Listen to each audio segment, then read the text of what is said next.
Hi, this is Jamie with Kaiba, and I'd like to go over an example of a behavior-based interview question and a pretty good response to a question like that. In an interview, you might be asked something like, have you ever been a part of a global team?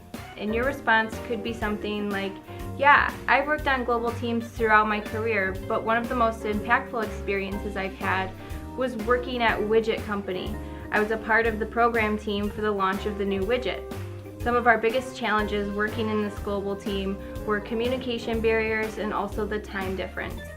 I made a suggestion to our team to start this Excel spreadsheet where we had action items and their statuses so that when we had our conference calls, we had this reference to work with as well. It was written so some people can communicate better in English in written versus verbal, and it was also a point of reference when we weren't having calls.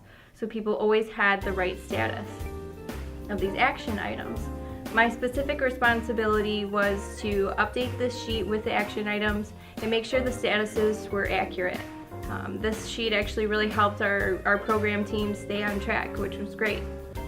A follow-up question that the interviewer might ask to a response like that could be, what did you learn from this experience?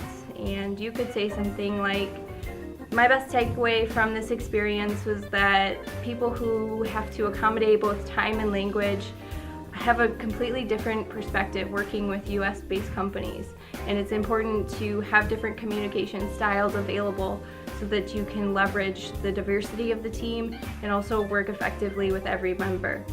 I also built a lot of good relationships, and that's really important working with global teams, is the importance of those relationships that you build. So yes, that's a good response to a question like that. Pretty good one at least.